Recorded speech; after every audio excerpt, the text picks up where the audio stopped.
ओम नमो भगवते वासुदेवाय। नमस्कार दोस्तों, स्वागत है आप सभी का आपके अपने यूट्यूब चैनल खुशहाल जिंदगी में। दोस्तों, पवित्र कार्तिक मास अब समापन की ओर है। कार्तिक मास के अंतिम 5 दिनों में पितामह भीष्म ने अपने देह त्यागने की तैयारी के लिए उपवास किया था, इसलिए इसे भीष्म पंचक के नाम से जाना जाता है। भीष्मदेव को कार्तिक के अंतिम 5 दिनों में पूरे प्रेम और भक्ति के साथ उपवास करते देख भगवान इतने प्रसन्न हुए कि उन्होंने भीष्म पंचक के इन 5 दिनों में कीर्तन, गायन, श्रवण, पठन, पूजन व व्रत करने वालों को भक्ति का शुद्ध प्रेम देने की सहमति दे दी। जो लोग चातुर्मास व्रत का पालन करने में विफल रहते हैं या फिर जो कार्तिक महीने में कोई भी नियम का पालन नहीं कर पाते हैं, उन्हें कार्तिक के अंतिम 5 दिनों यानी कि भीष्म पंचक पर उपवास करने से 4 महीने के उपवास का फल तथा पूर्ण कार्तिक स्नान का फल प्राप्त हो जाता है। इसीलिए अपने आत्मकल्याण के लिए, प्रभु की भक्ति प्राप्त करने के लिए सदैव हर सनातनी को इन 5 दिनों के कुछ विशेष नियमों का पालन अवश्य ही करना चाहिए।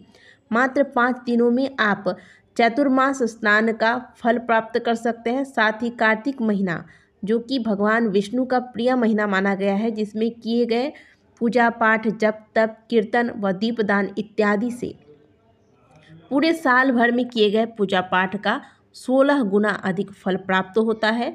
उस पूरे कार्तिक महीने का स्नान, दान, पूजा पाठ का फल मात्र 5 दिनों में आपको प्राप्त हो जाता है।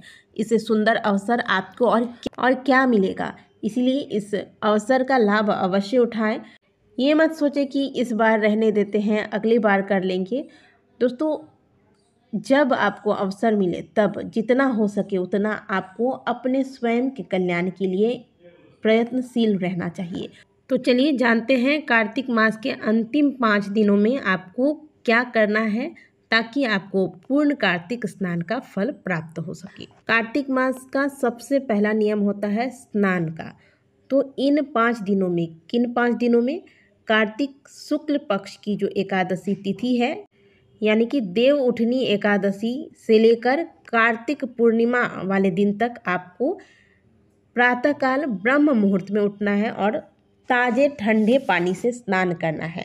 नियम तो है कि तारे की छाँव में गंगा स्नान किया जाए, पवित्र नदियों में डुबकी लगाया जाए, लेकिन क्योंकि आप नदी में जाकर डुबकी नहीं लगा सकते, तो आप क्या कीजिएगा, स्नान के जल में ही गंगा जल मिलाकर फिर स्नान करें। स्नान के दौरान हर हर गंगे इस प्रकार का आप मन ही मन गंगा जी का ध्यान करते हुए स्नान करें। स्नान आपको ताज़े ठंडे पानी से ही करना है और स्नान आपका 4 बजे तक हो जाना चाहिए, इस बात का ध्यान रखना है। स्नान के दौरान निर्वस्त्र होकर स्नान नहीं करना है, ना ही शरीर पर साबुन या शैम्पू का प्रयोग करना है इन 5 दिनों में। पहला नियम ये हो गया। दूसरा नियम है, स्नान के बाद आपको तुलसी पूजन करना है। सबसे पहले तो आप सूर्य देव को अर्घ्य देंगे। 4 बजे सुबह जब आप स्नान करते हो उस समय सूर्योदय नहीं होता है, लेकिन फिर भी आप पूर्व दिशा की ओर मुँह करके सूर्य देव का ध्यान करके जल अर्पित करें।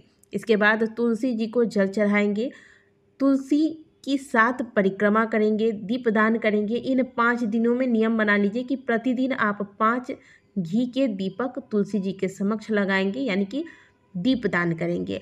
आप चाहें तो इससे ज़्यादा भी कर सकते हैं और आप चाहें तो मात्र 1 दीपदान भी इन 5 दिनों में एक एक करके कर सकते हैं।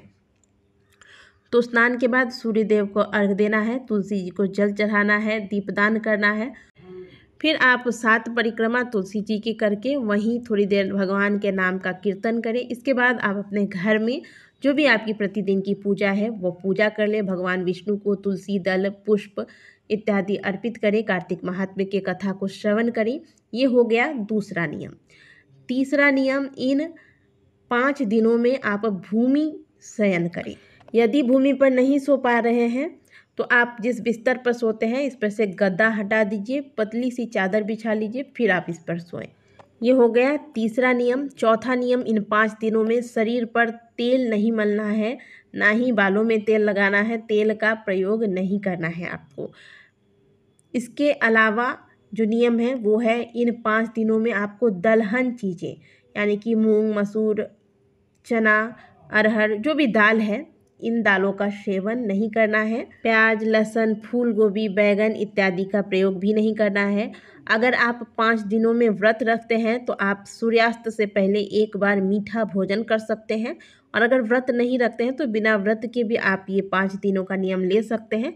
लेकिन भोजन में संयम रखना है, दलहन चीज़ों का प्रयोग नहीं करना है, प्याज लहसुन का प्रयोग नहीं करना है, ज़्यादा तेल मसाले वाला भोजन नहीं करना है। इस प्रकार से आप भोजन का नियम ले लीजिएगा। और एक बात ध्यान रखिएगा कि पहला दिन जो होता है इन 5 दिनों में, वो पहला दिन होता है एकादशी का, तो एकादशी के नियमों का भी पालन करें। व्रत रख सकते हैं तो व्रत रखें, नहीं तो भोजन के जो नियम बताए गए हैं एकादशी में उनका पालन अवश्य करें। इन 5 दिनों में ब्रह्मचर्य का पालन करें। शारीरिक व मानसिक रूप से भी आपको ब्रह्मचर्य का पालन करना चाहिए। इन 5 दिनों में मिथ्या भाषण करने से बचें, लोगों की बुराई, लोगों की चुगली इत्यादि करने से बचें। केवल हरि नाम कीर्तन करें। लोगों से मिलते भी हैं तो केवल अच्छी बातें करें, भगवत नाम चर्चा करें, भगवान के नाम का कीर्तन करें। किसी की निंदा या चुगली करने से बचें, ना करनी है और ना ही किसी की निंदा व चुगली सुननी है, इस बात का भी ध्यान रखिएगा।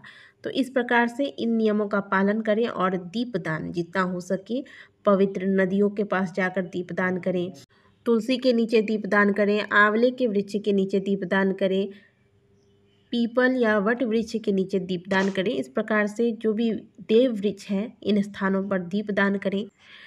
हो सके तो प्रतिदिन इन 5 दिनों में ब्राह्मण भोज कराएं, लेकिन ये अगर हो नहीं पाता है क्योंकि प्रतिदिन 5 दिनों तक लगातार ब्राह्मण भोज शायद ही हो पाए, तो इस स्थान पर आप क्या कीजिएगा, अंतिम दिन कार्तिक पूर्णिमा वाले दिन छोटा सा आप एक हवन कर लीजिएगा। हवन के पश्चात ब्राह्मण को भोजन कराएं और अपनी इच्छा व श्रद्धा अनुसार उन्हें दान करें। दान में अनाज, बर्तन, कपड़े इत्यादि जो आपकी श्रद्धा हो, जो आपका सामर्थ्य हो, उन चीज़ों का आप दान कर सकते हैं।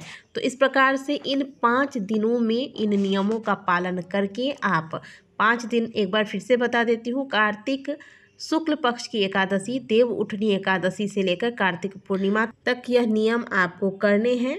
इतना कर लेने मात्र से आपको पूर्ण कार्तिक स्नान का फल प्राप्त हो जाता है।